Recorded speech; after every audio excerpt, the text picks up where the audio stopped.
Hello students, नमस्कार। आज हम नया टॉपिक शुरू कर रहे हैं जिसका नाम है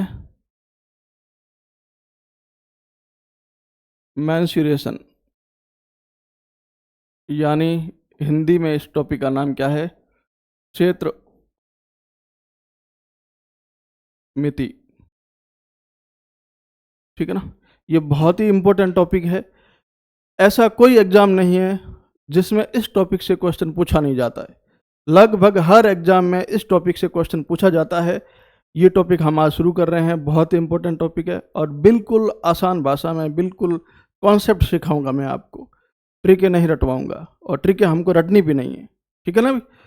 और एक बात मैं और बता देना चाहता हूँ आपको कि हम जो बेसिक मैथ्स पढ़ रहे थे उसके 4 वीडियोज हमने यूट्यूब पे डाल दिए हैं। उसके बाद के जो वीडियोज़ है या पूरा जो कोर्स है वो आपको ऐप पर मिलेगा। ठीक है ना। तो सिफर ऐप डाउनलोड कर दीजिएगा प्ले स्टोर से, उस पर वो सारे वीडियोज़ आपको मिलेंगे। ठीक है ना। अब आने शुरू हो जाएंगे और धीरे धीरे पूरा कोर्स उसके ऊपर आ जाएगा। ठीक है ना। और ये टॉपिक हम इसके ऊपर पूरा ख़त्म करेंगे। बेसिक मैथ्स का जो है वो आपको प्ले स्टोर से ऐप डाउनलोड कर लो, उस ऐप पे ये पूरा बेसिक मैथ्स का कोर्स मिल जाएगा आपको। ठीक है भाई। अब ये हम टॉपिक शुरू कर रहे हैं मेंस्ट्रुएशन, क्षेत्रमिति। ठीक है। इसे पढ़ने के लिए हम क्या करेंगे, क्या क्या पढ़ेंगे हम इसमें हम पढ़ेंगे क्षेत्रफल यानी एरिया। क्या होता है क्षेत्रफल? क्षेत्रफल होता है कोई समतल आकृति है,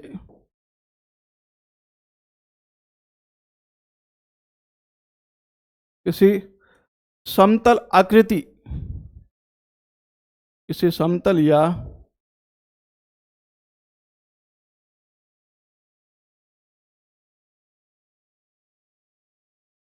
ठोस आकृति द्वारा घेरा गया स्थान, घेरा गया स्थान क्या कहलाता है? हम क्षेत्रफल कहलाता है, एरिया कहलाता है। ठीक है भाई। अब देखो, हम इसमें क्षेत्रमिति में एक तो समतल आकृतियां पढ़ेंगे और ठोस आकृतियां पढ़ेंगे। अब समतल आकृतियां और ठोस आकृतियां क्या होती है ये बता देता हूं मैं आपको। आकृतियां हम क्या पढ़ेंगे? आकृतियां पढ़ेंगे, अलग अलग प्रकार की आकृतियां पढ़ेंगे। ठीक है भाई। एक तो कैसी? समतल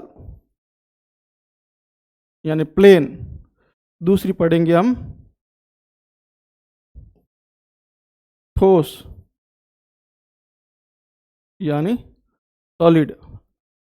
अब समतल आकृति का दूसरा नाम एक और है द्विविमीय आकृतियां। कैसी आकृतियां?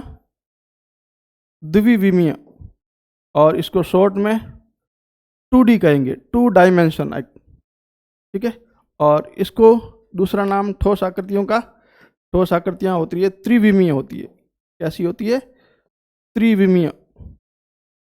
और इसको शॉर्ट में कहेंगे हम 3D।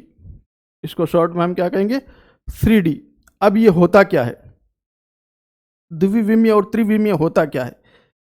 देखो भाई, अगर कोई ऐसी आकृति है जिसकी केवल लंबाई और चौड़ाई है, क्या है? 2 विमाएं हैं। 2 द्विविमीय क्यों का? द्वि मतलब 2, विमीय मतलब विमाएं, और त्रि मतलब 3 और विमीय मतलब विमा। यानी कि जिनके पास 2 विमाएं हैं उनको कहेंगे समतल आकृतियां, और जिनके पास 3 विमाएं हैं, 3D, 3 डायमेंशन है, 3 विमाएं हैं, उनको क्या बोलेंगे हम? ठोस आकृतियां। अब द्विविमीय और त्रिविमीय होता क्या है? अब जैसे देखो, कोई आकृति है, जैसे ये मैंने ये बोर्ड पे लिखा है, ये मैंने आकृति बनाई है, इसकी क्या ये लंबाई है, ये चौड़ाई है, या फिर इसको चौड़ाई कह दो, इसको लंबाई कह दो। यानी कि इसके पास 2 विमा है, एक तो क्या है? लंबाई है और एक चौड़ाई है। ठीक है। यानी कि प्लेन है, यानी कि ये क्या है? प्लेन है, समतल है। वो एक तल पर बनती है और तल से उभरी हुई नहीं है। तल से क्या है? उभरी हुई नहीं है, समतल है, समतल है, तल से उभरी हुई नहीं है, यानी कि इसके पास केवल लंबाई और चौड़ाई है, ठीक है ना। लेकिन ठोस आकृति क्या होती है? जिसके पास 3 विमाएं होती है। कौन सी? लंबाई और चौड़ाई तो होंगी होंगी, साथ में ऊंचाई भी होंगी। तीसरी विमा कौन सी होगी? ऊंचाई, यानी कि जिनके पास लंबाई, चौड़ाई और ऊंचाई तीनों विमा हो उनको क्या बोलेंगे? 3D। और जिनके पास 2 विमाएं हों, लंबाई और चौड़ाई, उनको क्या बोलेंगे? द्विविमीय या समतल आकृतियां, ठीक है ना। सरल भाषा में मैं कहूं, जो आकृतियां उभरी हुई नहीं हैं, जो हम बोर्ड पे बनाते हैं या कॉपी पर जो अक्षर लिखते हैं, आकृति बनाते हैं, या किसी बोर्ड पर लिख कोई आकृति बनाते हैं, वो सारी द्विविमीय हैं। उनका कोई निश्चित आकार नहीं है, जिनका कोई निश्चित आकार नहीं है, जिनकी कोई शेप नहीं है कह सकते हैं हम, ठीक है ना। वो या फिर जिनका स्वतंत्र अस्तित्व नहीं है। ये मैंने एक बनाया है, ये मैंने आयत बनाया, इसका कोई स्वतंत्र अस्तित्व है? इसको उठा के अलग कर सकते हैं क्या बोर्ड से? इसको उठा के बोर्ड से अलग नहीं कर सकते हैं, ठीक है ना। इसके पास ऊंचाई नहीं है, ठीक है ना। जो समतल है, जो एक किसी बोर्ड पर या किसी कागज पर बना सकते हैं जिसको, वो होते हैं 2D, ठीक है ना। जैसे उदाहरण के लिए हम क्या पढ़ते हैं? ये मैंने बनाया है, जैसे ये मैंने आयत बना दिया, आयत यानी रेक्टेंगल, ठीक है। जैसे वर्ग यानी स्क्वायर, जैसे त्रिभुज यानी ट्रायंगल, जैसे चतुर्भुज यानी क्वाड्रिलेटरल,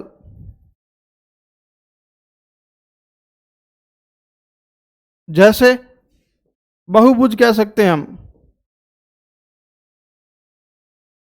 बहुभुज यानी कि पॉलीगन। ये सारे के सारे, और वृत्त भी कह सकते हैं हम, वृत्त भी पढ़ते हैं ना हम, वृत्त यानी सर्कल। ये सारे के सारे क्या हैं? द्विविमीय हैं, यानी कि इनको हम बोर्ड पे बना सकते हैं या फिर कॉपी में या पेपर पर बना सकते हैं। इनको उठा के हम हाथ में नहीं ले सकते हैं, इनका कोई शेप नहीं है, ठीक है ना। इसलिए ये 2D है। और 3D मतलब इनका खुद का अस्तित्व है, इनको हम उठा सकते हैं, उसको एक जगह से दूसरी जगह ले जा सकते हैं, यानी कि इसके पास लंबाई, चौड़ाई और ऊंचाई तीनों हैं। इनके पास क्या? लंबाई, चौड़ाई और ऊंचाई तीनों हैं। जैसे हम पढ़ते हैं घनाभ, क्यूबॉइड, जैसे हम पढ़ते हैं घन, क्यूब, जैसे हम पढ़ते हैं गोला,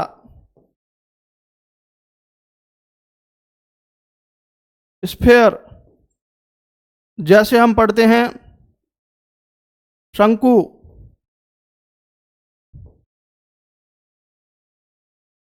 कौन, ठीक है। जैसे इसके नीचे मैं एग्जांपल और लिख रहा हूं, जगह नहीं है तो मैं ऊपर लिख लेता हूं इसके एग्जांपल। कौन के बाद में हम एक और पढ़ते हैं प्रिज्म,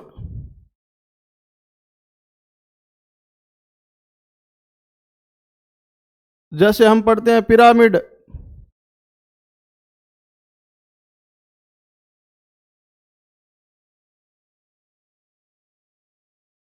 जैसे हम पढ़ते हैं क्या? छिन्नक यानी फ्रस्टम। देखो भाई, ये सारे के सारे जो मैंने आकृतियां बनाई है, ये सब उभरी हुई है, यानी इनके पास लंबाई, चौड़ाई के साथ साथ में क्या है? ऊंचाई भी है। घनाभ देखो, घनाभ में देखो लंबाई, चौड़ाई और ऊंचाई होती है। लंबाई देखो, घनाभ हम कैसे बनाते हैं? घनाभ ऐसे बनाते हैं, ये चलो घन बन गया क्योंकि सब आकार बराबर, घन और घनाभ एक ही है। घन में क्या? सभी भुजाएं बराबर होती है। तो देखो इसके पास लंबाई और चौड़ाई और साथ में क्या है? ऊंचाई है। तो जिनके पास लंबाई, चौड़ाई और ऊंचाई तीनों हों, वो सारे क्या होते हैं? ठोस या फिर त्रिविमीय, ठीक है ना। ये सारे घन, घनाभ, गोला, शंकु, प्रिज्म, ठीक है, पिरामिड वगैरह ये सब, और ये फ्रस्टम, छिन्नक, ये सारे के सारे 3D होते हैं। ठीक है, अर्धगोला, जैसे अर्धगोला हेमिस्फीयर होता है, गोले के साथ में क्या होता है, अर्धगोला। अर्धगोला लिखना चाहो तो लिख लो, अर्धगोला हेमिस्फीयर, वो भी क्या होता है, 3D होता है। शंकु, ठीक है, और ये आयत, वर्ग, त्रिभुज, चतुर्भुज, बहुभुज, वृत्त, ये सारे क्या है, द्विविमीय। इनके पास लंबाई और चौड़ाई दोनों है, ऊंचाई है नहीं, यानी कि इनको हम उठा के एक जगह से दूसरी जगह नहीं ले जा सकते हैं, केवल हम बना सकते हैं किसी पेपर पर या किसी बोर्ड पर। लेकिन इनको हम प्रिज्म को उठा सकते हैं, घनाभ को उठा सकते हैं, घन को उठा सकते हैं, एक जगह से उठा के दूसरी जगह ले जा सकते हैं।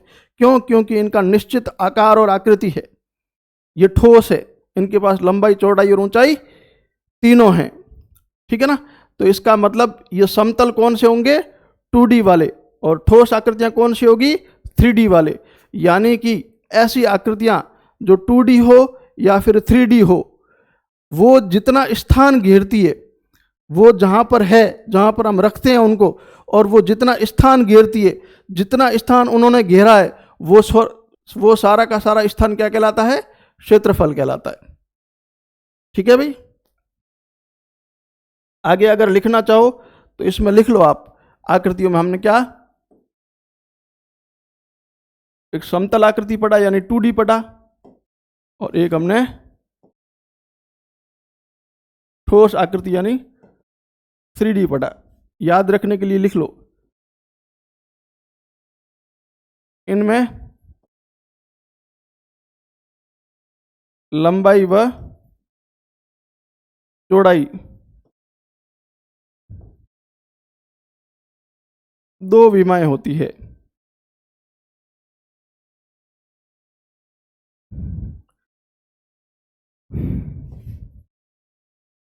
इनमें लंबाई, चौड़ाई व ऊंचाई तीन विमाएं होती है।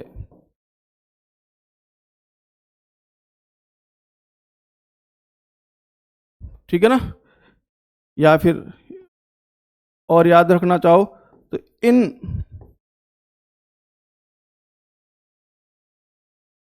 आकृतियों को हम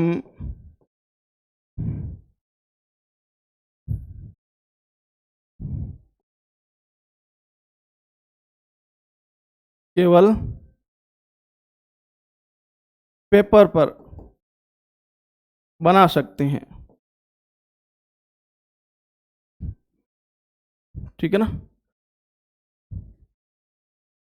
इन आकृतियों को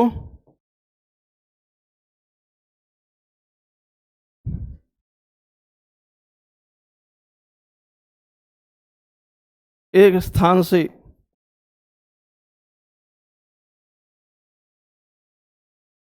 दूसरे स्थान तक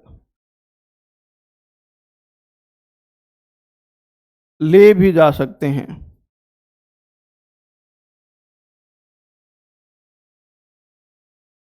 अर्थात इनका निश्चित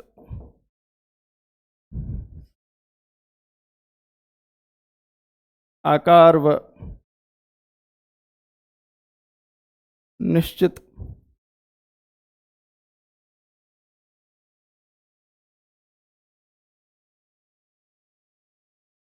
या इनको, इसको छोड़ दो आप, सिंपल भाषा में इतना ही याद रखो कि इनको एक स्थान से दूसरे स्थान तक ले जा सकते हैं।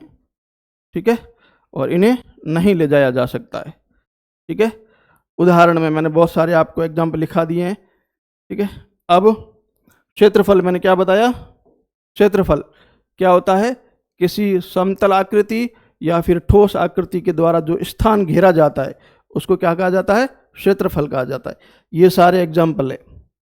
ठीक है भाई, ये सारे, ये 2D के एग्जाम्पल है, मैं लाइन बना देता हूं बीच में। ठीक है भाई, ये इधर सारे 2D के एग्जाम्पल है।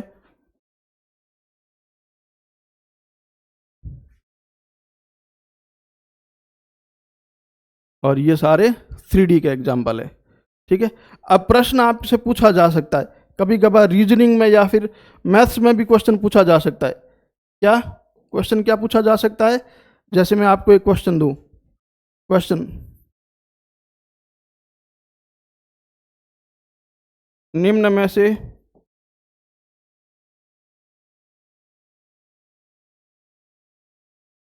भिन्न आकृति है। ठीक है ना, पहला ऑप्शन जैसे आपके पास आ गया वर्ग आ गया, दूसरा ऑप्शन आपके पास आयत आ गया, तीसरा ऑप्शन आपके पास वृत्त आ गया, और चौथा ऑप्शन आपके पास घनाभ आ गया।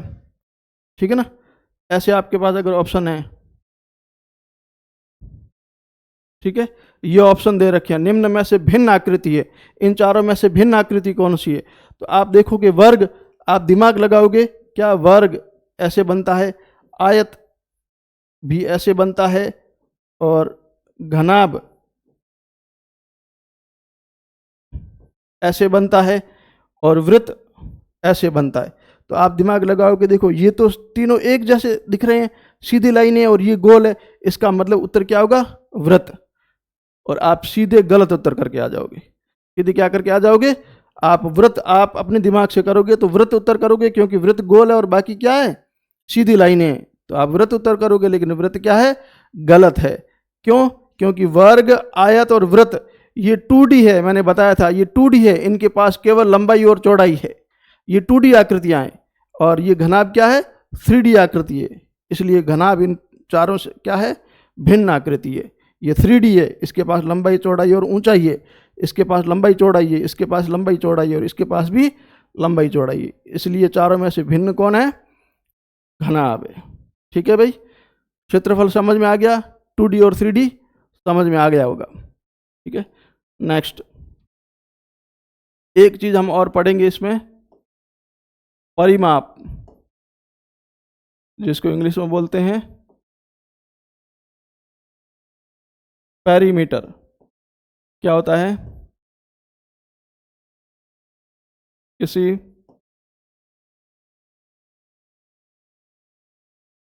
समतल आकृति की भुजाओं या सीमा यानी बाउंड्रीज की कुल लंबाई क्या कहलाती है? परिमाप कहलाती है। ठीक है ना, परिमाप क्या होता है? पेरीमीटर या परिमाप क्या होता है? कोई आपको जैसे ये समतल आकृति दे दी, ये जैसे आयत है, ये जैसे आपको वर्ग दे दिया, ये वृत्त दे दिया, ठीक है, ये कोई चतुर्भुज दे दिया। ठीक है, अब आप क्या करोगे? पेरीमीटर का सूत्र याद करोगे, परिमाप का इसके लिए अलग याद करोगे, इसके लिए अलग याद करोगे, इसके लिए अलग याद करोगे। अब होता क्या है? इसकी कुल लंबाई, ये जो बाउंड्री दे रखी है, इसकी भुजाएं, कितनी भुजाएं? 1 2 3 4 भुजाएं हैं, इसकी 4 भुजाएं, इसकी ये पूरी लाइन है, इसकी ये 4 भुजाएं, इन सब की लंबाई, जैसे ये 5 है, ये 7 है, ये 5 है, ये 7 है, ये मान लो 4 है, 4 है, वर्ग में चारों भुजाएं बराबर होती है। ठीक है ना, ये मान लो 3 है, ये 2 है, ये 2 है, ये 3 है। ठीक है ना, तो इन चारों की लंबाई का योग कर दो, क्या? 7 और 5 12, और 7 19 और 5 24, ये 4 4 8 12 और 4 16, ये 3 3 6 और 4 10, यानी कि इनकी जितनी लंबाई है, भुजाओं की जितनी भी लंबाई, उन सब का क्या कर दो? योग कर दो। ये लंबाई और चौड़ाई, लंबाई चौड़ाई, इन सब का क्या कर दो? योग। यानी कि हम दूसरी भाषा में कह सकते हैं, किसी आकृति की जो सीमा है या फिर जो भुजाएं हैं, वो पूरी जितनी लंबाई है, वो सारी की सारी लंबाई क्या कहलाती है? परिमाप कहलाती है। यानी कि उनकी लंबाई और चौड़ाई का जितना भी योग होता है, वो क्या होता है? परिमाप। इसलिए आपको अलग अलग सूत्र याद करने की जरूरत नहीं है।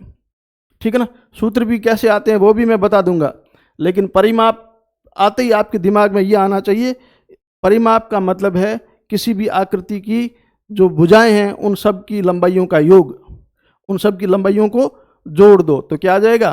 परिमाप आ जाएगा। तो सारी लंबाइयाँ जोड़ दो, सूत्र याद करने की कोई ज़रूरत नहीं है, ठीक है ना। फिर भी कभी कभार क्या डायरेक्ट सूत्र पूछ लेते हैं, तो हम सूत्र भी पढ़ लेंगे, कोई बड़ी बात नहीं है, ठीक है। तो हम शुरुआत करते हैं 2D आकृतियों से। 2D में सबसे पहले हम पढ़ते हैं आयत, यानी रेक्टेंगल। आयत क्या होता है? 4 भुजाओं से घिरी हुई, 4 भुजाओं से घिरी हुई समतल आकृति,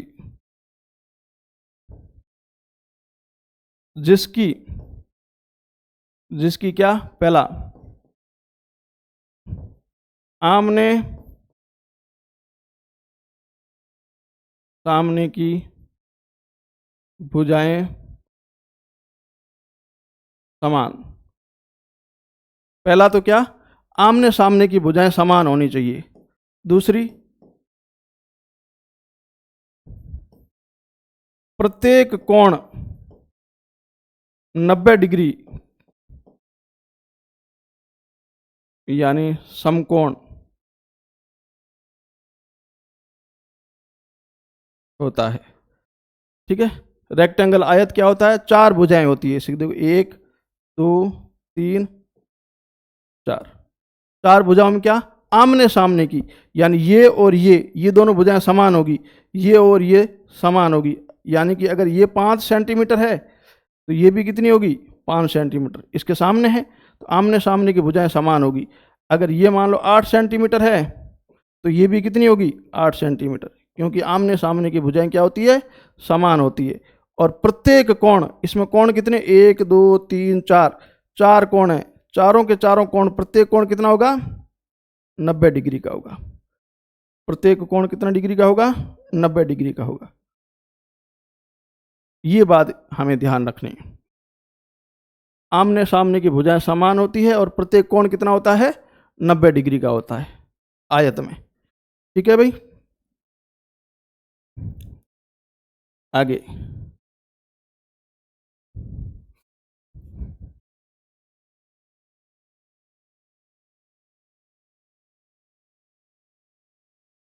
अब इसका क्षेत्रफल, एरिया, आयत का क्षेत्रफल हमें ज्ञात करना है। तो देखो क्षेत्रफल हम कैसे ज्ञात करेंगे? आयत का क्षेत्रफल आपको कभी सूत्र याद करने की जरूरत नहीं पड़ेगी, अपने आप याद हो जाएगा। ऐसे देखो, ये क्या हमारे पास? ये लंबाई है और ये हमारे पास क्या है? इसकी चौड़ाई। चौड़ाई को मैं b लिखूंगा और लंबाई को हमेशा क्या लिखूंगा? l लिखूंगा, ठीक है। और प्रत्येक कोण 90 डिग्री का होगा, ठीक है। अब देखो, सपोज करो कि ये 6 सेंटीमीटर है और ये 4 सेंटीमीटर है, ठीक है। तो 6 सेंटीमीटर कैसे होगा? 1 centimetre, 2 centimetre, 3 centimetre, 4 centimetre, 5 centimetre और 6 सेंटीमीटर। 1 सेंटीमीटर, 2 3 4 5 6, 1 सेंटीमीटर के 6 होंगे। और इधर ये 1 सेंटीमीटर, 2 सेंटीमीटर, 3 सेंटीमीटर और 4 सेंटीमीटर ऐसे होंगे। तो देखो, हम जैसे आदमी बिठाते हैं, जैसे मैंने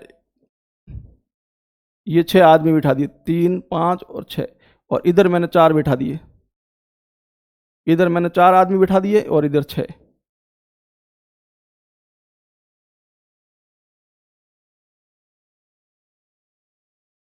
तो देखो, आप अगर इन, ये मैंने इधर 4 4 4 बिठा दिए, ऐसे 4 4 4 सब, और यहाँ तक मैंने 6 बिठा दिए, 6 6 6। अब देखो, आप इन आदमियों की काउंटिंग करोगे कि ये टोटल कितने आदमी हैं, तो कैसे करोगे आप? 1 2 3 4 5 6 7 8 9 10 11 12 13 14 15 16 17 18 19 20, ये 18 19 20 21 22 23 24 ऐसे करोगे। या फिर आप क्या करोगे? देखो, इधर से कितने हैं?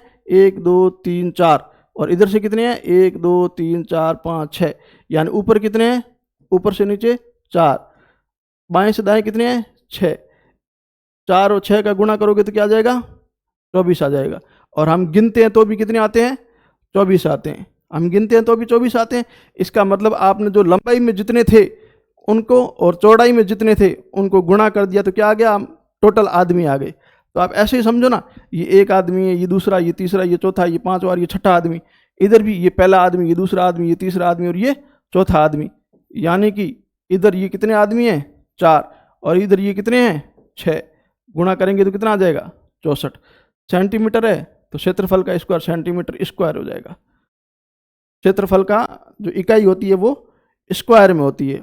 इकाई और इसका मैं अलग एक टॉपिक पढ़ाऊंगा आपको। इकाई कैसे, क्षेत्रफल की इकाई क्या होती है, लंबाई की इकाई क्या होती है, वो अलग से पढ़ाया जाएगा। तो ये सेंटीमीटर है तो क्षेत्रफल क्या आ जाएगा, सेंटीमीटर स्क्वायर आ जाएगा। ठीक है। अगर नहीं समझ में आता तो देखो, ये 4 सेंटीमीटर है गुणा ये 6 सेंटीमीटर है, तो 4 और 6 का गुणा क्या हो गया, 24। सेंटीमीटर और सेंटीमीटर का गुणा क्या होता है, सेंटीमीटर स्क्वायर। सेंटीमीटर गुणा सेंटीमीटर, इन दोनों का गुणा क्या हो जाएगा, सेंटीमीटर स्क्वायर। क्योंकि एक्स और एक्स का गुणा क्या होता है, एक्स स्क्वायर। वाई और वाई का गुणा क्या होता है, वाई स्क्वायर। इसी तरह सेंटीमीटर और सेंटीमीटर का गुणा क्या हो जाएगा, सेंटीमीटर का स्क्वायर। 4 और 6 का गुणा 24। ठीक है ना, ऐसे आता है, वो अलग टॉपिक पढ़ाऊंगा मैं। ठीक है। तो हमें यहाँ पे क्षेत्रफल इसका याद करना था, क्षेत्रफल का सूत्र। यानी कि हमने आदमी जब गिने थे तो लंबाई और चौड़ाई में जितने आदमी थे दोनों का गुणा कर दिया तो हमारे पास टोटल आदमी आ गए। इधर भी ऐसे ही करना है, इधर 6 आदमी, इधर 4 आदमी, 24। इसका मतलब क्या है, इसका क्षेत्रफल क्या होगा भाई, आयत का क्षेत्रफल। क्षेत्रफल को मैं ए लिखूंगा, क्यों, क्षेत्रफल को इंग्लिश में ए बोलते हैं। और हम किसका क्षेत्रफल पढ़ रहे हैं, आयत का। तो आयत का क्षेत्रफल, आयत का क्षेत्रफल कैसे आता है, देखो हमने लंबाई में जितने आदमी थे यानी लंबाई गुणा चौड़ाई में जितने आदमी थे यानी चौड़ाई को गुणा कर दिया, यानी आयत का क्षेत्रफल क्या हो गया, लंबाई गुणा ए। क्षेत्रफल ए, लंबाई को एल लिखूंगा, गुणा चौड़ाई को बी लिखूंगा, यानी आयत का क्षेत्रफल क्या हो गया, लंबाई गुणा चौड़ाई। ठीक है ना, याद करने की जरूरत पड़ी क्या, रटने की जरूरत पड़ी क्या है, लंबाई की जितने थे, जितनी लंबाई थी 1 सेंटीमीटर, 2 सेंटीमीटर, 3, 4, 5, 6, इधर 6 आदमी थे। इधर 4 सेंटीमीटर लंबाई थी, इधर 4 आदमी थे। यानी लंबाई और चौड़ाई को गुणा करेंगे तो क्या आ जाएगा, क्षेत्रफल आ जाएगा। यानी आयत का क्षेत्रफल क्या होता है, लंबाई गुणा चौड़ाई। कोई दिक्कत, ठीक। नेक्स्ट,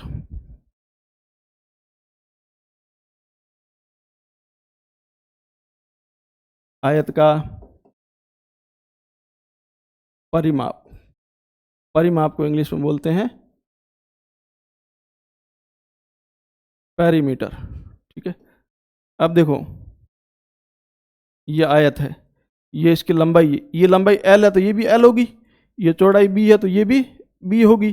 क्यों, क्योंकि आमने सामने की भुजाएं बराबर होती है। अगर ये एल है तो ये भी एल होगी, ये बी है तो ये भी बी होगी। ठीक है ना, या फिर इसको मान सकते हैं हम, इसको मान लो 6 मान लो, इसको 4 मान लो, 6 सेंटीमीटर 4 सेंटीमीटर, तो ये भी कितना होगा 6 सेंटीमीटर, और इसके सामने ये कितना होगा 4 सेंटीमीटर, क्योंकि आमने सामने की भुजाएं क्या होती है, समान होती है। ठीक है। अब मैंने परिमाप क्या बताया था, परिमाप को मैं लिखूंगा P। परिमाप क्या होता है, कुल लंबाई। परिमाप क्या होता है, कुल लंबाई, कुल लंबाई होता है। तो इसकी कुल लंबाई कितनी है, देखो भाई, ये 6 प्लस ये 4 प्लस ये 6 प्लस ये 4, यानी ये क्या आ जाएगा, पेरीमीटर। पेरीमीटर कितना आ जाएगा, कुल लंबाई, यानी जितनी लंबाई यहाँ सब जोड़नी है, 6 प्लस 4 प्लस 6 प्लस 4 सब जोड़ दो तो 12 और 8 कितने, 20। 20 क्या, सेंटीमीटर। ठीक है। लेकिन अगर इसका सूत्र हमें लिखना है, इसका सूत्र लिखना है आयत के परिमाप का सूत्र, तो कैसे लिखेंगे, परिमाप P। हमने क्या किया है, हमने देखो पहले लंबाई को जोड़ा, यानी लंबाई जो 6 थी वो L है, L प्लस फिर 4 चौड़ाई है, चौड़ाई को B लिख लो, प्लस ये वापस लंबाई आ गई, इसको L लिख लो, प्लस ये वापस क्या आ गई, चौड़ाई B लिख लो। अब देखो पी पेरीमीटर बराबर एल कितने, दो, एल और एल को जोड़ेंगे तो कितना होगा, 2L, प्लस बी और बी को जोड़ेंगे तो क्या हो गया भाई, एक्स और एक्स को जोड़ते हैं हम, एक्स और एक्स को जोड़ते हैं तो क्या होता है, 2x होता है कि नहीं होता है, और y को जोड़ते हैं तो क्या होता है, 2y होता है कि नहीं होता है। तो l और l को जोड़ेंगे तो 2L, b और b को जोड़ेंगे तो 2b। ठीक है, अब दो देखो, दो इसमें भी है और दो इसमें भी है, यानी दो क्या है, कॉमन है, दो इसमें भी है और दो इसमें भी है, तो दो आएगा कॉमन, दो को बार कॉमन ले लो, दो कॉमन हट जाएगा तो यहाँ पे क्या बचेगा, l प्लस का प्लस, ये भी दो कॉमन था, दो हट गया, बचा क्या, b। बस ये हो गया सूत्र, ये सूत्र हो गया। दूसरी भाषा में हम लिखना चाहें, पी का मतलब क्या होता है, परिमाप, लिख लो परिमाप, परिमाप बराबर क्या, दो, एल का मतलब क्या है, लंबाई, प्लस बी का मतलब क्या है, चौड़ाई। बस ये हो गया परिमाप का सूत्र। परिमाप का सूत्र क्या हो गया, 2 गुणा लंबाई प्लस चौड़ाई, या फिर 2 गुणा लंबाई प्लस चौड़ाई, या तो परिमाप का सूत्र याद कर लो ऐसे, या फिर सारी की सारी लंबाइयां जोड़ दो। लेकिन अगर जोड़ने वाला आ जाए प्रश्न तब तो हम जोड़ेंगे। अगर सीधा प्रश्न पूछ लिया, प्रश्न मान लो अगर सीधा ही ऐसे पूछ लिया कि आयत की परिमाप का सूत्र क्या होता है, तो आयत के परिमाप का सूत्र निकालना भी आना चाहिए। तो आयत के परिमाप का सूत्र ये होता है, 2 गुणा लंबाई प्लस चौड़ाई। अब आपको रटने की जरूरत नहीं होनी चाहिए भाई, मैंने आपको पूरा बता दिया कैसे आता है इसका, ठीक है ना। अब इसके ऊपर हम कुछ क्वेश्चन करेंगे, ठीक है। एक, आयत का विकर्ण होता है, विकर्ण को इंग्लिश में क्या बोलते हैं, डायगोनल।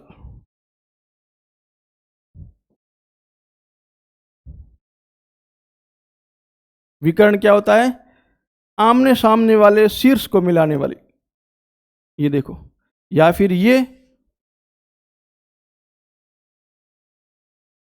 या फिर ये।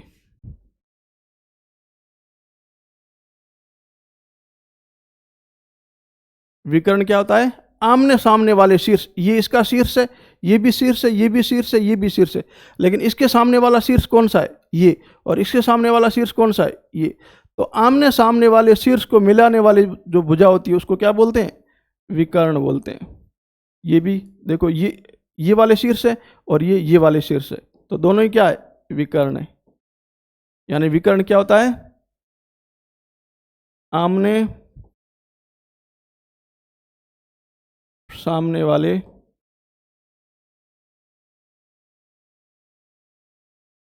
शीर्षों को मिलाने वाली भुजा, आमने सामने वाले शीर्षों को मिलाने वाली भुजा क्या कहलाती है, विकर्ण। और विकर्ण को मैं हमेशा डी लिखूंगा, क्यों, डी फॉर डायगोनल, ठीक है। अब इस डायगोनल को हमें निकालना हो, इस डायगोनल को हमें निकालना हो, डायगोनल का फॉर्मूला अगर हमें ज्ञात करना हो तो कैसे होगा। देखो भाई, ये डायगोनल हम लेते हैं, ये क्या है, लंबाई, तो ये भी लंबाई होगी, ये चौड़ाई है तो ये चौड़ाई होगी। अगर मैं इसको लूँ, मैं इतना ही मानूँ, हमें विकर्ण ज्ञात करना ना, तो आप एक बार के लिए आप ये सोचो, इतना ही लो, ये क्या है, ये वाली लंबाई, और ये क्या है, ये वाली चौड़ाई, और ये क्या है, डी डायगोनल, ये क्या है, डी डायगोनल। और मैंने बताया था सारे के सारे कोण कितने होते हैं, 90 डिग्री के, 90 डिग्री के, तो ये भी कितना होगा, 90 डिग्री का। तो हमारे पास ये क्या है, 90 डिग्री का त्रिभुज बन गया। 90 डिग्री के त्रिभुज को हम क्या बोलते हैं, समकोण त्रिभुज। और समकोण त्रिभुज में ये क्या होता है, नीचे वाला आधार होता है, और समकोण त्रिभुज में ये क्या होता है, लंब होता है, और ये क्या होता है, कर्ण होता है। समकोण त्रिभुज में ऐसा ही होता है ना, समकोण के सामने वाली भुजा कर्ण होती है, और एक लंब होती है और एक आधार होती है। तो समकोण त्रिभुज में हमने पढ़ा था कर्ण ज्ञात करने का सूत्र क्या होता है, अंडर रूट आधार स्क्वायर प्लस लंब स्क्वायर। बताऊंगा कैसे, ठीक है ना।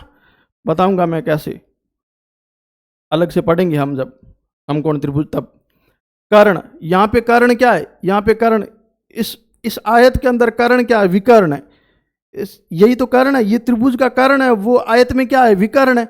यानी कि यहाँ पे कर्ण क्या है, विकर्ण है।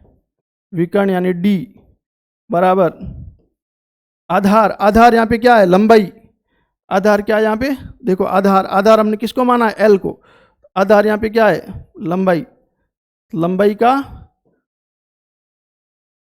स्क्वायर प्लस लंब, लंब यहाँ पे क्या है, चौड़ाई, तो चौड़ाई का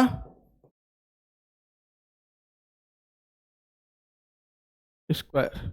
इसका मतलब विकर्ण क्या हो जाएगा, इसका मतलब विकर्ण होगा लंबाई का स्क्वायर प्लस चौड़ाई का स्क्वायर, और उसका क्या कर देंगे हम, वर्गमूल कर देंगे।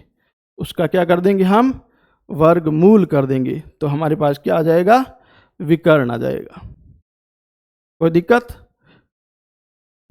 वापस से समझ लो एक बार। ये जो आयत था इसका हमें विकर्ण निकालना, डी यानी क्या है, विकर्ण। तो विकर्ण निकालने के लिए मैं इसको अलग कर देता हूँ, ये मैंने अलग कर दिया, अलग कर दिया। तो ये आकृति क्या है, ये वाली आकृति क्या है, समकोण त्रिभुज है। समकोण त्रिभुज में एक कोण समकोण होता है, समकोण के सामने वाली भुजा कर्ण कहलाती है। एक आधार होती है और एक लंब होती है। अब आधार और लंब क्या है वो जब हम पढ़ेंगे तब बताएंगे। तो हम आधार इसको मान लिया और लंब हमने इसको मान लिया। और ये कर्ण, कर्ण क्या है यहाँ पे, विकर्ण है। विकर्ण हम ज्ञात करने हैं। और आपको पता है, आपको ये पता है कि समकोण त्रिभुज में कर्ण ज्ञात करने के लिए क्या होता है, वर्गमूल किसका, आधार स्क्वायर प्लस लंब स्क्वायर का हम क्या करते हैं, वर्गमूल। तो यहाँ पे जो समकोण त्रिभुज का जो कर्ण है वो आयत में क्या होता है, विकर्ण होता है। तो कर्ण की जगह क्या लिख देंगे, विकर्ण लिख देंगे। आधार, आधार हमने किसको माना है, लंबाई को। तो आधार की जगह हम क्या लिख देंगे, लंबाई का स्क्वायर, प्लस की जगह प्लस। लंब हमने किसको माना है, चौड़ाई को। तो लंब की जगह हम क्या लिख देंगे, चौड़ाई का स्क्वायर। यानी कि विकर्ण ज्ञात करना है तो क्या, लंबाई का स्क्वायर प्लस चौड़ाई का स्क्वायर का क्या कर देंगे, वर्गमूल। शॉर्ट फॉर्म में डी की जगह डी लिख दिया, विकर्ण को डी लिख दिया, लंबाई को एल लिख दिया और चौड़ाई को बी लिख लिया। इसका मतलब ये इसका क्या हो जाएगा, विकर्ण हो जाएगा। कोई समस्या अभी, एक बार आराम से इसको रिपीट करके देख लेना अगर नहीं समझ में आ रहा है तो, ठीक है ना। अब हम प्रश्न करते हैं, सिंपल सिंपल प्रश्नों से शुरुआत करते हैं।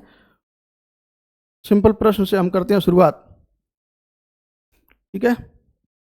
जैसे जैसे एक क्वेश्चन में पहला शुरुआत करता हूं।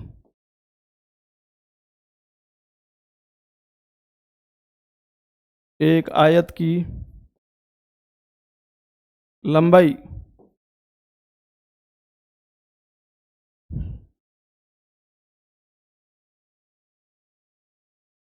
4 सेंटीमीटर तथा चौड़ाई 3 सेंटीमीटर है, तो इसका परिमाप, क्षेत्रफल व विकर्ण ज्ञात करो। ठीक है, क्वेश्चन मैं करवा देता हूं सॉल्व। नेक्स्ट क्वेश्चन आप करना। एक आयत है, ये एक आयत दे रखा है, इसकी लंबाई L, लंबाई कितनी है 4 सेंटीमीटर, ये चौड़ाई कितनी है 3 सेंटीमीटर। ये लंबाई है तो लंबाई के सामने भी क्या है, लंबाई, तो ये भी 4 सेंटीमीटर। ये चौड़ाई है तो चौड़ाई के सामने वाली भुजा भी कितनी होगी, 3 सेंटीमीटर। क्यों, क्योंकि आमने सामने की भुजा क्या होती है, बराबर होती है। ठीक है, पहले हमें ज्ञात करना है परिमाप। परिमाप यानी P, परिमाप। परिमाप मैंने क्या बताया था, समतल आकृति की भुजाओं का योग या कुल लंबाई। तो इसकी कुल लंबाई कितनी है, इसकी कुल लंबाई जैसे यहां से करो भली, 4 + 3 + 4 + 3, ठीक है ना। ये सारे किस में हैं, सेंटीमीटर। इकाई लिख देता हूं आगे भाई, इकाई जरूरी है। 4 सेंटीमीटर + 6 सेंटीमीटर और 3 सेंटीमीटर,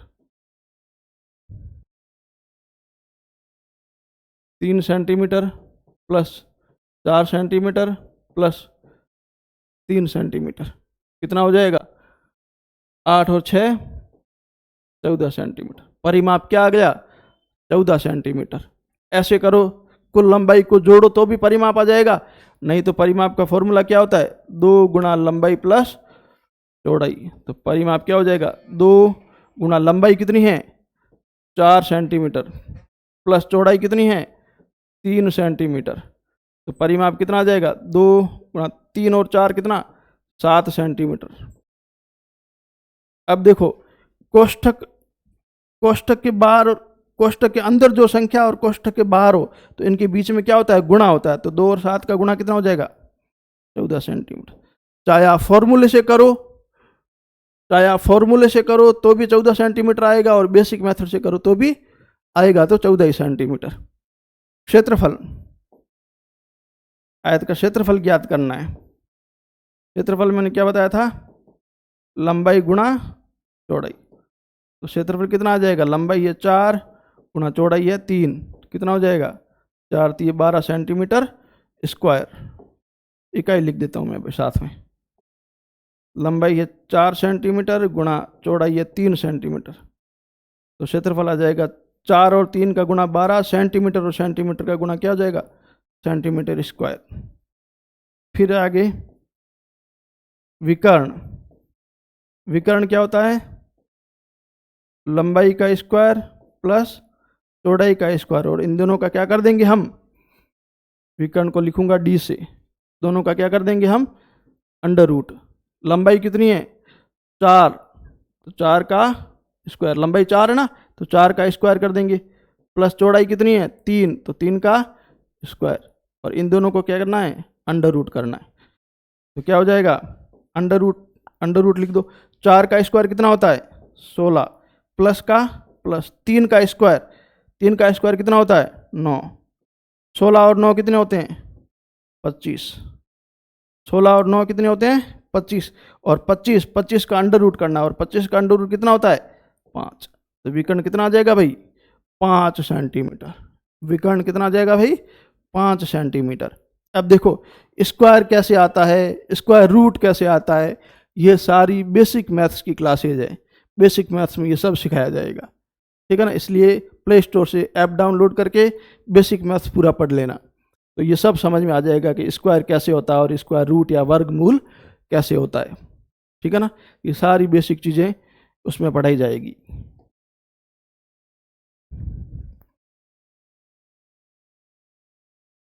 नेक्स्ट एक सिंपल सा और क्वेश्चन दे देता हूं मैं, फिर अपन टाइप पे आते हैं।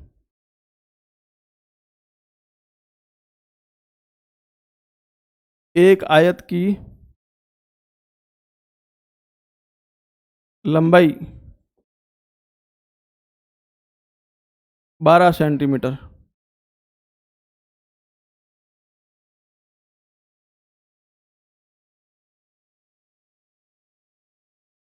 तथा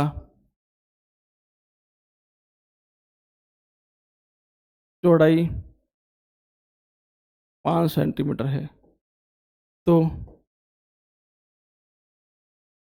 इसका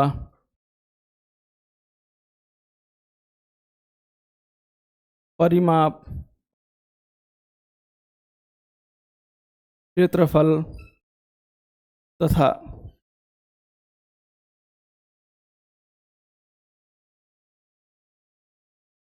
विकर्ण ज्ञात करो। ठीक है भाई, वीडियो को पॉज करके खुद करने की कोशिश करो।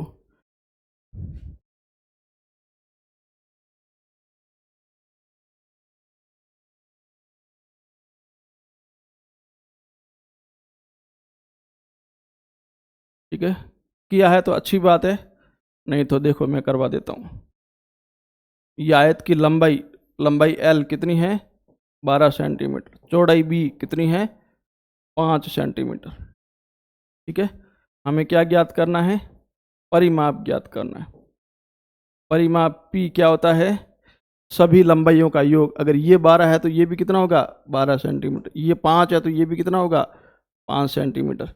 यानी सारी की सारी लंबाइयों का योग 12 centimetre plus 5 centimetre plus 12 centimetre और प्लस 5 सेंटीमीटर, यानी कितना हो जाएगा? 12 और 12 24 और 10 34 सेंटीमीटर। परिमाप कितना होगा? 34 सेंटीमीटर। सूत्र से करना चाहो परिमाप तो क्या होता है? 2 गुना लंबाई प्लस चौड़ाई। तो परिमाप क्या हो जाएगा? 2 गुना लंबाई कितनी है? लंबाई है 12 प्लस चौड़ाई है 5, तो कितना हो जाएगा?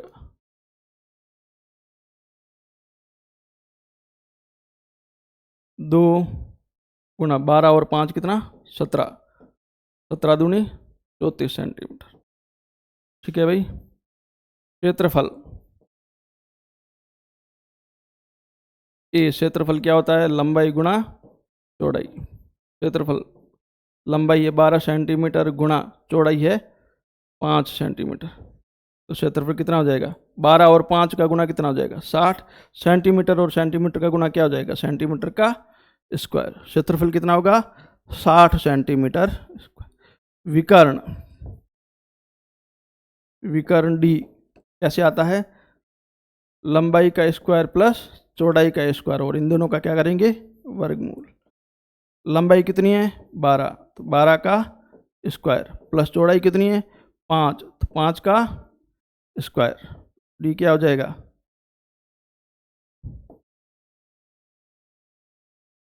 डी वर्गमूल 12 का स्क्वायर कितना होता है? 12 गुणा 12, 12 का स्क्वायर मतलब 12 गुणा 12। 5 का स्क्वायर कितना होता है? 25। 144 और 25 कितना होगा? 169, 169। डी बराबर रूट 169, और 169 का वर्गमूल कितना होता है भाई? 13 होता है। करके देख लेना आप। और बेसिक मैथ्स में बताऊंगा मैं। 169 का वर्गमूल कितना होता है? 13। यानी विकर्ण कितना है इसका? ये जो विकर्ण आया है, ये विकर्ण है, ये कितना है? 13 सेंटीमीटर हो जाएगा। ठीक है। अब ये बहुत सिंपल क्वेश्चन है। ऐसे क्वेश्चन आते हैं एग्जाम में, नो डाउट आते हैं, लेकिन बहुत रेयर आते हैं। ठीक है ना? बहुत रेयर आते हैं ऐसे क्वेश्चन। अब वास्तव में एग्जाम में कैसे क्वेश्चन आते हैं, ठीक है ना, अच्छे लेवल के, वैसे ये भी ठीक ही है। छोटे छोटे एसटीसी, रीट, पुलिस, उसमें ये ऐसे क्वेश्चन आ जाते हैं। ठीक है ना? आगे अब हम टाइप शुरू करते हैं। पहला टाइप, पहले टाइप का पहला क्वेश्चन। ठीक है ना? वो जो मैंने पहले 2 क्वेश्चन करवाए हैं, ऐसा नहीं है कि एग्जाम में नहीं आते हैं, आते हैं। लेकिन कैसे एग्जाम में? राजस्थान पुलिस है, एसएससी जीडी है, रीट है, लेवल 1, उन एग्जाम्स में ऐसे क्वेश्चन आ जाते हैं। ठीक है ना? फिर थोड़ा कभी लेवल बढ़ जाता है तो कैसे क्वेश्चन आते हैं वो हम टाइप अनुसार पढ़ेंगे। देखो क्या है प्रश्न।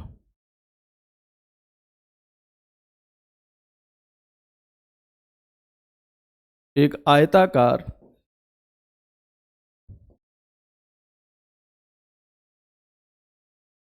बगीचे की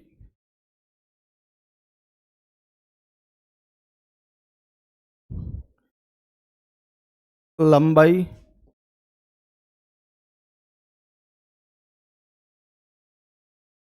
व चौड़ाई क्रमशः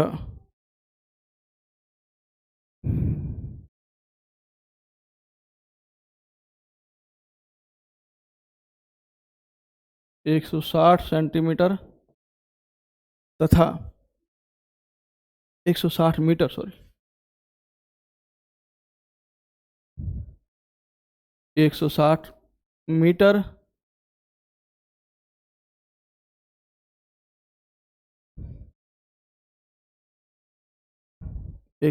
मीटर तथा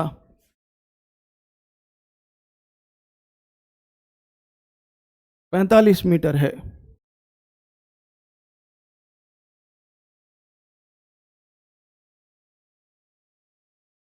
इस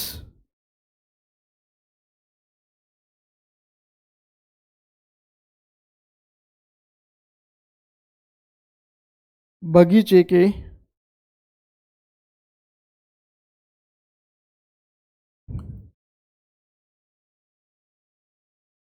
अंदर 2.5 मीटर।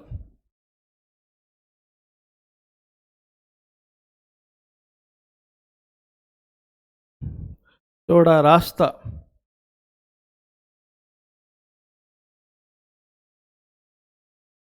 इसकी लंबाई व चौड़ाई के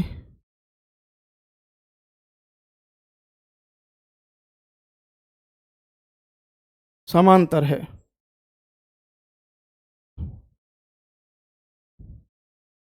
समांतर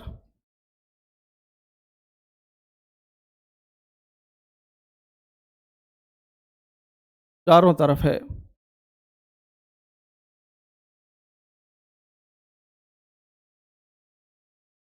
तो रास्ते का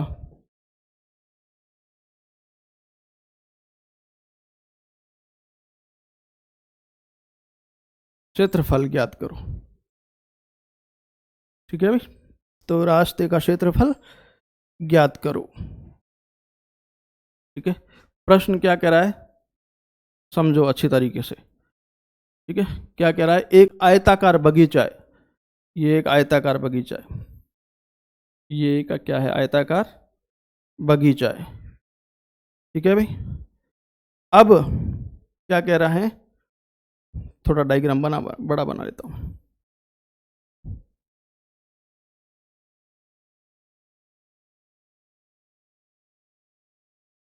ये एक आयताकार बगीचा है। ठीक है भाई, जिसकी लंबाई कितनी है, ये लंबाई कितनी है 160 मीटर है, और ये चौड़ाई कितनी है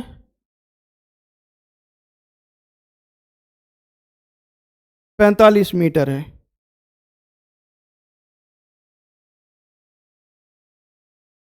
चौड़ाई कितनी है भाई 45 मीटर है।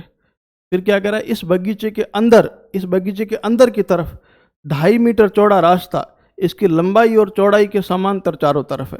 एक 2.5 मीटर चौड़ा रास्ता है, यहाँ से मैं ले लेता हूँ ये 2.5 मीटर, ये 2.5 मीटर,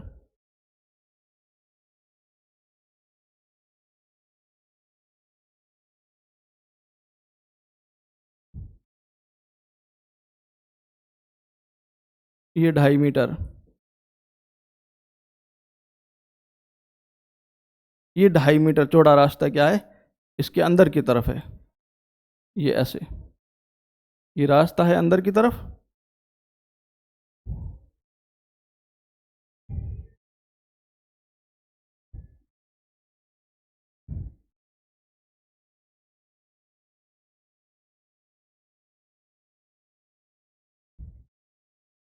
ठीक है भाई, ये रास्ता कौन सा, ये वाला, ये रास्ता है, ये लंबाई के समांतर और ये चौड़ाई के समांतर, और चारों तरफ है।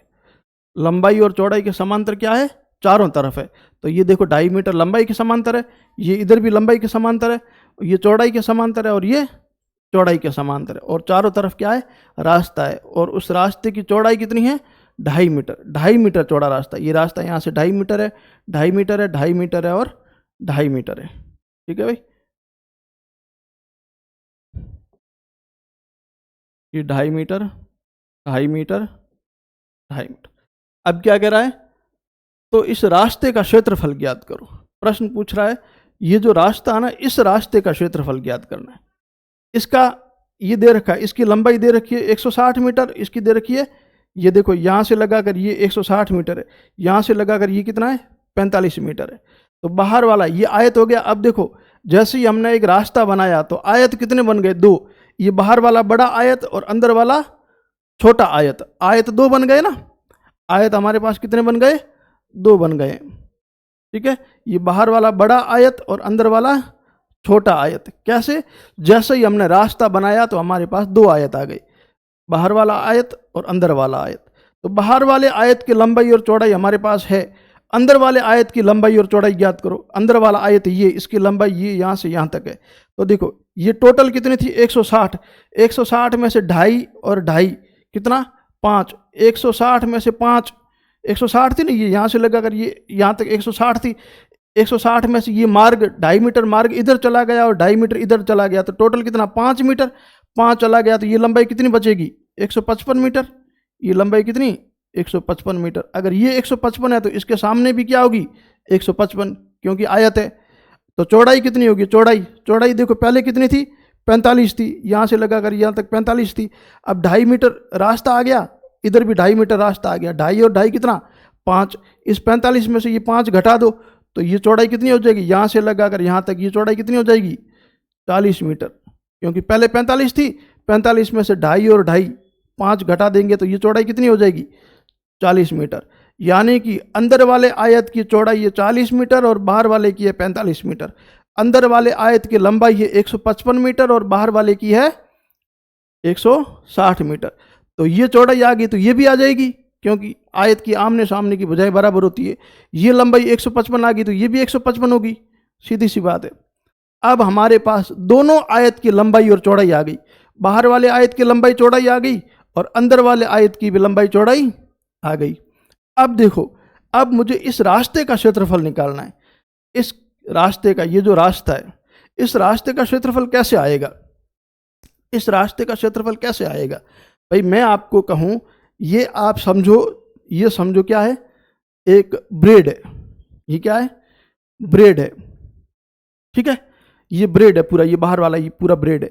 मैं कह रहा हूं कि इस ब्रेड को ऐसे काटो कि 2.5 मीटर इधर लंबाई में, 2.5 मीटर इधर चौड़ाई में, इधर लंबाई में। तो आप क्या करोगे, यहाँ से ऐसे 2.5 मीटर यूं काटोगे और इस छोटे वाले इसको काट के बाहर निकालोगे तो बचेगा क्या, ये इतना ही बचेगा कि नहीं बचेगा। ये बीच वाला काट के बाहर निकालोगे, ये ब्रेड है। इस ब्रेड में से ये निकाल दोगे छोटा वाला ये काट के यहाँ से चाकू लगा के, यहाँ से चाकू लगा के, यहाँ से चाकू लगा के काट दोगे तो बचेगा क्या, इतना ही बचेगा। ये दीवार ये वाली बचेगी बस। इसका मतलब क्या है, बाहर वाले आयत के क्षेत्रफल में से अंदर वाले आयत का क्षेत्रफल घटा दो। ये बाहर वाला पूरा था, इसमें से हमने ये निकाल दिया, ये छोटा वाला ब्रेड निकाल दिया, तो बचेगा क्या, इतना ही बचेगा कि नहीं बचेगा। इसका मतलब अगर रास्ते का क्षेत्रफल ज्ञात निकालना है, रास्ते का क्या निकालना है, क्षेत्रफल। रास्ते का क्षेत्रफल कैसे आ जाएगा, रास्ते का क्षेत्रफल कैसे आ जाएगा, बड़े आयत का क्षेत्रफल माइनस छोटे आयत का क्षेत्रफल। यानी बड़े आयत का जो क्षेत्रफल है उसमें से छोटे आयत के क्षेत्रफल को घटा दो तो ये क्या बच जाएगा, मार्ग बच जाएगा। मार्ग यानी रास्ता। तो रास्ते का क्षेत्रफल कैसे आ जाएगा, तो लिखो रास्ते का क्षेत्रफल, एरिया। तो बड़े आयत का क्षेत्रफल क्या होगा भाई, बड़े आयत का क्षेत्रफल होगा लंबाई। बड़े आयत की लंबाई कितनी है 160 गुणा चौड़ाई कितनी है 45। बड़े आयत का क्षेत्रफल क्या होता है, लंबाई गुणा चौड़ाई। तो बड़े आयत की लंबाई है 160 गुणा चौड़ाई है 45 माइनस छोटे आयत का क्षेत्रफल। तो छोटे आयत की लंबाई कितनी है 155 गुणा छोटे आयत की चौड़ाई कितनी है 40। बस, तो रास्ते का क्षेत्रफल 160 गुणा 45 करो भाई, 160 गुणा 45 कितना होता है 7200। 160 और 45 को गुणा करोगे तो कितना आएगा 7200, और 155 और 40 को गुणा करोगे तो कितना आएगा 6200। ठीक है ना।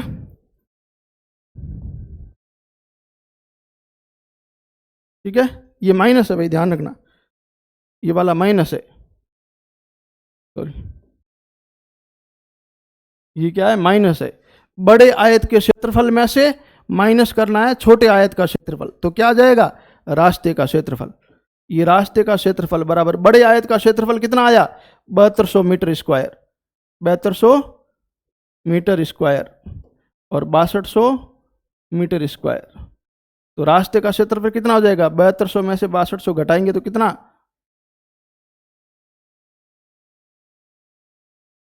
100,000। ठीक है, 1000 मीटर स्क्वायर। ठीक है, यानी कि इस रास्ते का क्षेत्रफल कितना आ गया, 1000 मीटर स्क्वायर। वापस समझ लो, मैं वापस बता रहा हूँ।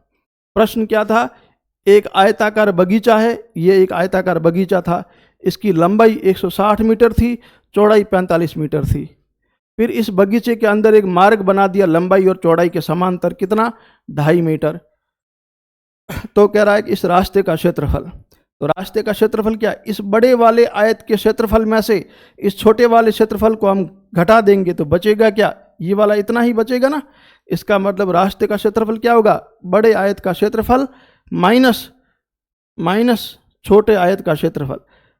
रास्ते का क्षेत्रफल बराबर बड़े आयत का क्षेत्रफल कितना होगा, लंबाई बड़े आयत की 160 गुणा चौड़ाई कितनी है 45, माइनस छोटे आयत का क्षेत्रफल, छोटे आयत की लंबाई कितनी है 155 गुणा छोटे आयत की चौड़ाई कितनी है 40, तो 40, 160 को 45 से गुणा करेंगे तो 7200 मीटर, माइनस 155 को 40 से गुणा करेंगे तो कितना 6200, तो 7200 में से 6200 घटाएंगे तो कितना आ जाएगा 1000 मीटर स्क्वायर।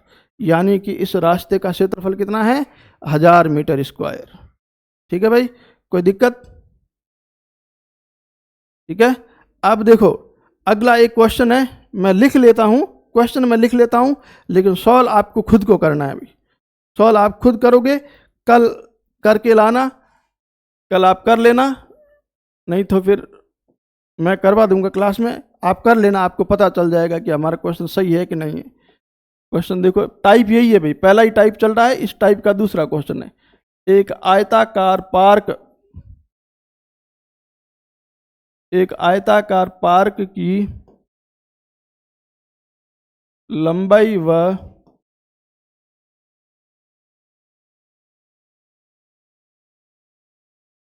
चौड़ाई क्रमशः 45 मीटर तथा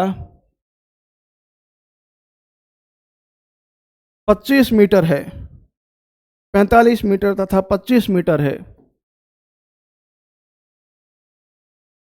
इसके बाहर लंबाई व चौड़ाई के समांतर लंबाई व चौड़ाई के समांतर चारों तरफ 2.5 मीटर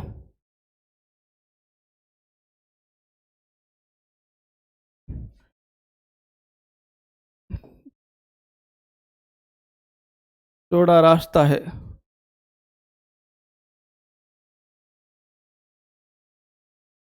तो रास्ते का क्षेत्रफल याद करो। ठीक है भाई, प्रश्न एज इट इज है, वहां पे अंदर की तरफ रास्ता था और यहां पर बाहर की तरफ रास्ता है। ठीक है ना, तो प्रश्न सेम है, बस आप समझ में आया है कि नहीं आया आपको, आप करके बताना मुझे। ठीक है भाई, आज की क्लास को हम यहीं ख़त्म करते हैं। आपको क्लास अच्छी लगे तो लाइक करना, शेयर करना और सब्सक्राइब करना। ठीक है भाई, और प्ले स्टोर से सिफर ऐप डाउनलोड कर लेना, उसके ऊपर आपको सारी क्लासेस धीरे धीरे मिलनी शुरू हो जाएगी। ठीक है, थैंक यू।